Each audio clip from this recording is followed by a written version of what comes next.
all of you good? Students, you have to learn first chapter and I hope you have to understand very good. Okay students, so now time to start our second chapter of the grammar and your chapter name is phrases and clauses. Students, first you know that what is mean by phrases and we have to also learn more details about the phrases. After that we have to next point is going to be a clauses. So students, first you can see that what is mean by phrases. Okay, phrases is a group of words that convey incomplete sense. It means that students, जो phrase होता है वो group of words होता है.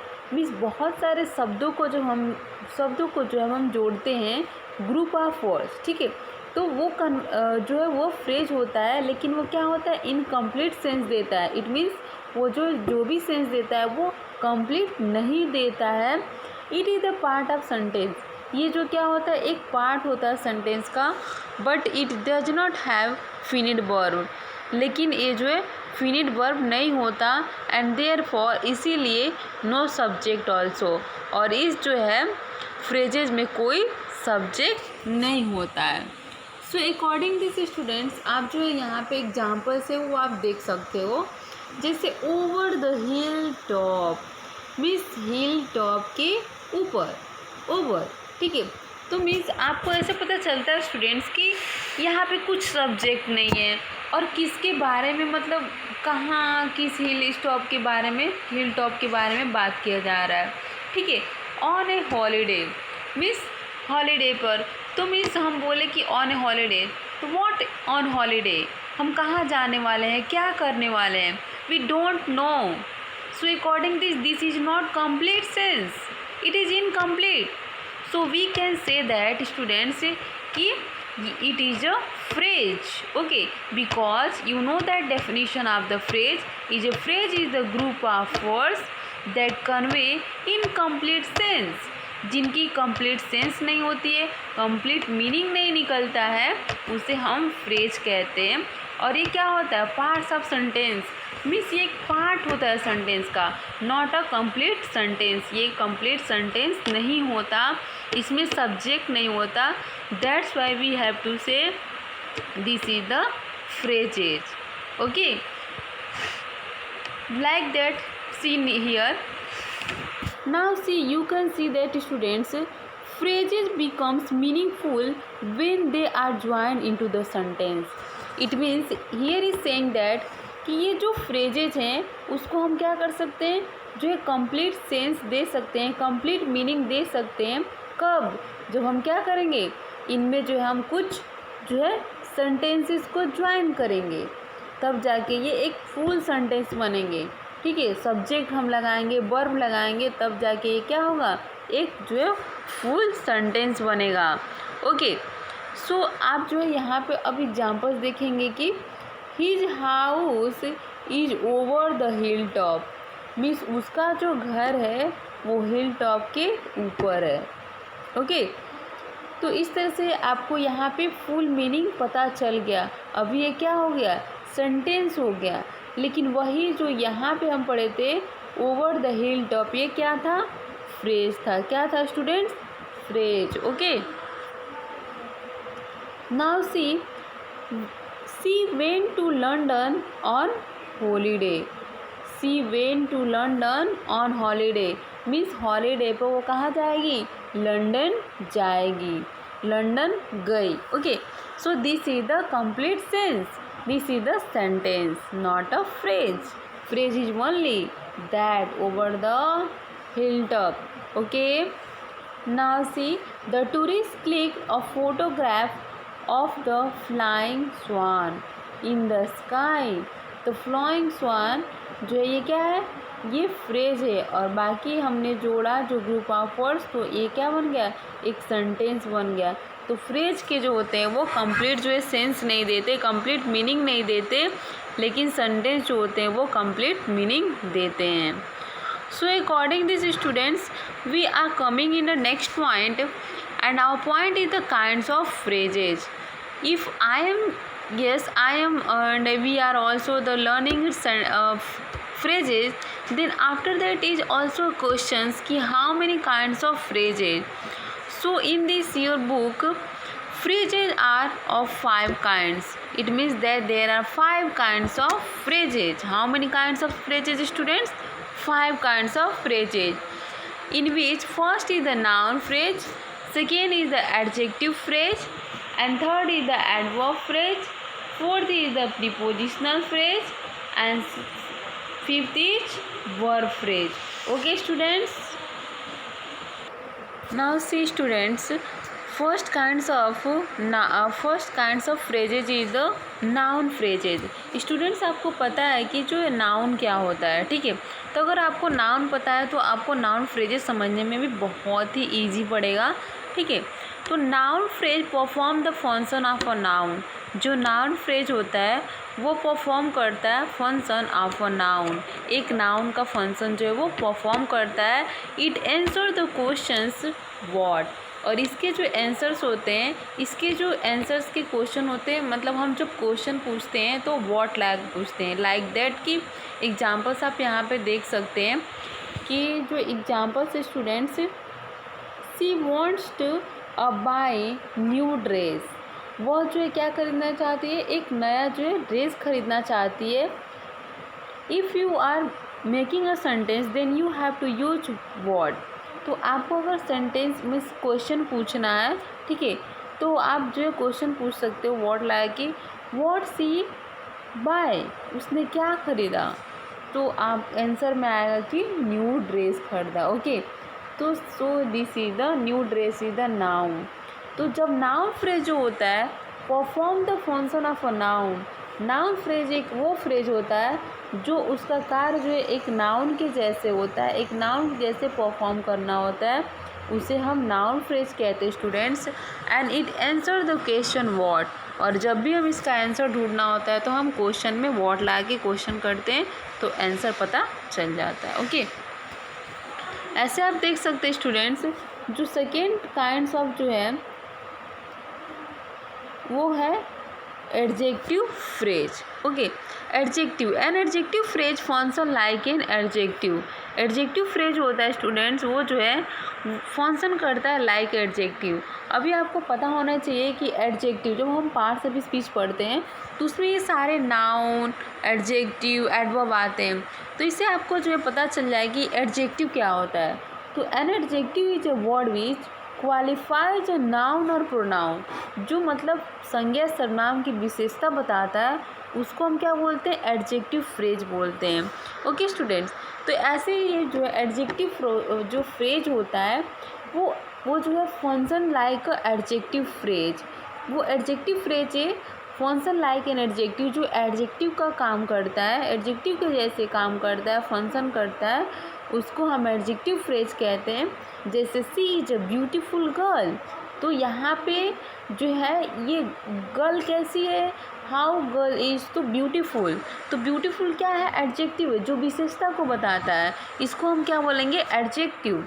ऐसे ही adjective phrase जो है एक एडजेक्टिव के जैसे कार्य करता है तो फंक्शन करता है, उसको हम बोलते हैं adjective phrase. Understood? You have to see here examples. My bag is brown colour. Then I ask question which colour my bag is. तो यहाँ आंसर आएगा brown colour. So this is the adjective phrase. Brown colour is the students adjective phrase. Okay, now see student third kinds of adjective is the adverb phrase. अभी जो है adverb क्या होता है पहले हमको देखना. तो an adverb phrase x an adverb. जो एडवर्ब फ्रेज होता है वो जो है एडवर्ब के जैसे जो है फंक्शन करता है, एक्ट करता है, काम करता है, उसको हम क्या बोलते हैं स्टूडेंट? एडवर्ब फ्रेज कहते हैं.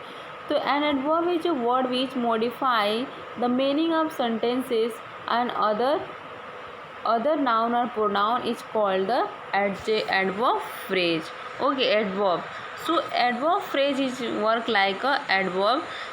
So examples here. She spoke in sweet voice. Which voice students?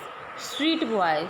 Sweet is adverb. Okay, so here is the adverb phrase. Okay, now see students, fourth is the prepositional phrase.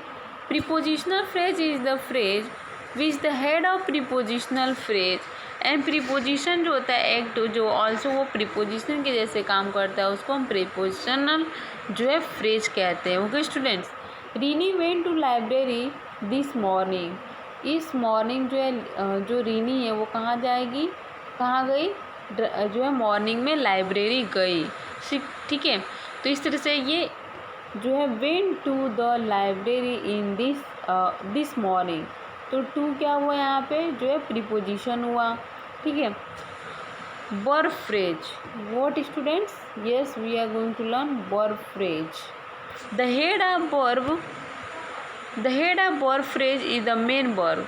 जो head of phrase होता है students वही जो है main verb होता है. Examples, I have seen reading the book since last week. Yes, I have been reading a book. मैंने जो है बुक पढ़ा, वो भी कब से, जो है phrase the main verb is examples. जैसे I have seen reading book since last week. मैं जो है क्या कर रही हूँ लास्ट वीक से जो है रीडिंग कर रही हूँ बुक. ठीक है, अभी आप देख सकते हैं it can be a phrase into a clause and vice versa. See the following tables. Means जो है क्या स्टूडेंट्स, यहाँ पे जो हमें now student C fifth is a verb phrase. Verb means पता है स्टूडेंट्स आपको क्या होता है, वर्ब का जो डेफिनेशन होता है, verb denotes an action. Verb जो होते हैं वो क्या करते हैं, एक्शंस को डिनोट करते हैं, कार्य करने को बताते हैं. ठीक है, तो कार्य करने के जो है उसको क्रिया करते हैं. तो जैसे जो है आप देख सकते हैं the head of verb phrase is the main verb. जैसे एग्जांपल्स आप देख सकते हो, जैसे मीन्स आप जो है I am eating mango. Okay, तो ईट मीन्स खाना, गो मीन्स जाना, प्ले मीन्स खेलना. ठीक है, ये सब क्या है, वर्ब है. What students, yes this is the verb. तो यहाँ पे आप देख सकते हैं कि I have been reading the book since last week. यहाँ पे जो है मेन वर्ब क्या हुआ, रीडिंग. ठीक है, और यहाँ पे हैव भी क्या है, वर्ब है, लेकिन वो हेल्पिंग वर्ब है. एंड रीड मीन्स पढ़ना जो है क्या है, जो है वो मेन वर्ब है. मीन्स मेन वर्ब के बिना हम कोई भी सब जो है सेंटेंस नहीं बना सकते. ओके स्टूडेंट्स, अभी हम यहाँ पे नाउन फ्रेज और जो नाउन क्लॉज होता है उसको हम कैसे जो है चेंज करते हैं. ठीक है,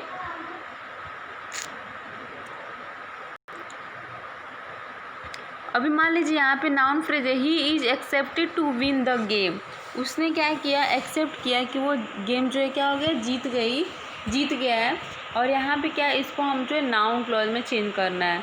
तो इट इज़ एक्सपेक्टेड, ये एक्सपेक्ट किया गया कि he will win the game, कि वो गेम क्या करेगा, जीतेगा. ओके, तो यहाँ पे जो है ये नाउन क्लॉज हुआ. ऐसे ही सेकेंड देखिए, she hopes to pass the test. Means उसकी आशा थी कि वो क्या करेगी, जो है टेस्ट मतलब पास कर लेगी. तो सी होप्स दैट, उसका आशा था दैट कि she will pass the test. Okay, so according this we have to make noun phrase to noun clause. Here is adjective phrase change into adjective clause. आपको पता है कि एडजेक्टिव फ्रेज जो है क्या होता है और एडजेक्टिव क्लॉज क्या होता है. ठीक है, तो ऐसे देख सकते हैं, she is a girl of beauty, she is a girl who is beautiful. So यहाँ पे एडजेक्टिव क्लॉज क्या है स्टूडेंट्स, यहाँ पे एडजेक्टिव क्लॉज जो है हु है. क्या है, who is the adjective clause. Okay,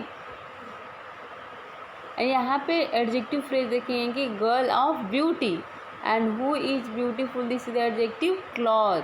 okay, तो इस तरह से आप समझ सकते हैं. ऐसे ही एडवर्ब फ्रेज है. एडवर्ब फ्रेज में हम क्या करते हैं, एडवर्ब फ्रेज से हमको एडवर्ब जो है क्लॉज बनाना है. ठीक है, तो एडवर्ब जो है फ्रेज देखिए, I met him at night. तो यहाँ पे एडवर्ब फ्रेज जो है हिम जो है एट नाइट. ओके, तो यहाँ पे जो है आप जब एडवर्ब क्लॉज बनाओगे तो आई मेट हिम, मैंने उससे मिला. Okay, when it was the night, जब क्या था, रात था। तो यहाँ पे स्टूडेंट्स देखेंगे कि जो एडवर्ब फ्रेज जो क्लॉज है वो है व्हेन। व्हेन से लेके ये सब क्या हुआ, एडवर्ब क्लॉज हुआ। Okay, I hope all of you understand. Now see students, what is our next topic is clauses. Okay, अभी देखते हैं हम क्लॉजेज क्या होता है। क्लॉजेज जो होता है स्टूडेंट्स, ग्रुप ऑफ वर्ड्स होता है which contains a subject and predicate. तो हमने देखे थे कि मतलब जो है फ्रेज जो होता था तो उसमें जो है सब्जेक्ट नहीं होता था, लेकिन जब हम क्लॉज देखेंगे तो इसमें जो है ग्रुप ऑफ वर्ड्स होगा स्टूडेंट्स, और इसमें सब्जेक्ट भी होगा और प्रेडिकेट भी होगा। तो इस तरह से जो क्लॉज होता है ग्रुप ऑफ वर्ड्स होता है विच कंटेन्स करता है subject and predicate, they form a parts of a sentence. और ये क्या करता है, एक सेंटेंस का पार्ट होता है, ये पार्ट फॉर्म करता है। तो इस तरह से इसको हम क्या बोलते हैं, clause. And clause is the finite verb. Finite बोले तो मेन वर्ब, मीन्स क्लॉज जो होता है उसमें मेन वर्ब भी होता है। ठीक है, तो इस तरह से आप एग्जाम्पल्स यहाँ पे देख सकते हैं students. That my father buys will not help where he lives are clauses. ये जो है मीनिंगफुल हो जाएगा। Okay, when they are join into sentence, जब इनको मतलब ज्वाइन करेंगे सेंटेंस में तो ये क्या हो जाएगा, मीनिंगफुल हो जाएगा। जैसे I read English novel that my father buys, मैंने क्या उस इंग्लिश नॉवेल को पढ़ा जो मेरे पिता ने क्या खरीदे थे। ठीक है, तो इस तरह से ये जो एक फुल सेंटेंस बनता है और इसका मीनिंग भी बनता है, और ये क्या है, कंप्लीट सेंस भी आता है। ठीक है, जब आप जो है मीनिंग निकालोगे तो इस तरह से क्या हुआ, क्लॉजेज हुआ। सेकेंड आप एग्जाम्पल्स देख सकते हो स्टूडेंट्स। ही सेज, वो कहता है, दैट कि ही विल नॉट हेल्प, कि वो हेल्प नहीं करेगा। तो this is also a complete sentence and this is also a meaningful sentence. Third one, I know, मैं जानती हूँ, the house where she lives, जहाँ वो रहती है, मैं उस घर को जानती हूँ जहाँ पे वो रहती है। She is also a clause, this is a sentence. Kinds of clauses students, now time to learn कि how many kinds of clauses. So students, you know that there are two types of clauses. How many kinds of clauses students? Two kinds. One is the principal clause and second is the subordinate clause. Students, आपको ऐसे बता दूँ कि जो principal clause होता है वो जो है इंडिपेंडेंट होता है, मीन्स उसको किसी भी जो दूसरे सेंटेंस की ज़रूरत नहीं पड़ती है। ठीक है, वो अपने में क्या होता है, मीनिंगफुल होता है। और जो सबऑर्डिनेट क्लॉज होता है वो जो है दूसरे पे डिपेंडेंट होता है, मीन्स बिना दूसरे के वो कंप्लीट हो ही नहीं सकता। तो इस तरह से आप जो है यहाँ पे अब मैं आपको बता रही हूँ कि प्रिंसिपल क्लॉज क्या है।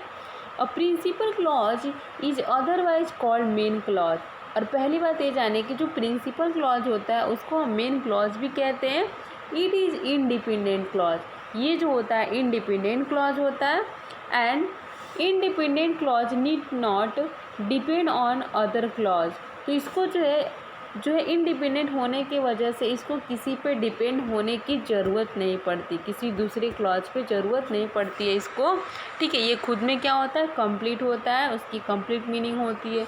एग्जाम्पल्स आप देख सकते हैं। I can help you if they agree, मैं जो है उन लोगों आप लोगों की सहायता कर सकती हूँ। इफ़ दे आर एग्री, अगर वो क्या होंगे, एग्री होंगे। ठीक है, मीन्स अगर उनकी सहमति होगी तो मैं क्या कर सकती हूँ, मैं हेल्प कर सकती हूँ। ठीक है, तो इस तरह से जो है आप देख सकते हैं कि जो प्रिंसिपल क्लॉज है students, I can help you, principal clause हमेशा क्या होता है, इंडिपेंडेंट होता है, हमेशा वो जो है पूर्ण होता है। तो इस तरह से जो है ये आई कैन हेल्प यू, मैं कर सकती हूँ, हेल्प कर सकती हूँ, this is the complete. Okay, and if they agree, अभी मतलब उन पर डिपेंड करता है कि वो एग्री होंगे कि नहीं होंगे। So this is the subordinate clause and this is the principal clause. Okay,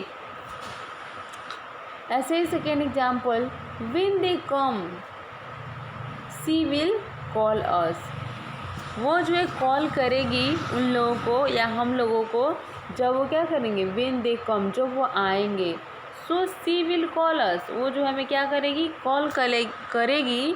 ठीक है, this is the principal clause कि हाँ वो करेगी। She is not independent, she is not dependent on other, so this is the principal clause, क्योंकि ये क्या है, इंडिपेंडेंट है, खुद में पूर्ण है। लेकिन यहाँ पे व्हेन दे एग्री, जब वो आएगी तो पता नहीं आएगी नहीं, so this is the subordinate clause because it is depend on that sentence only. Okay, so I hope you have to understand.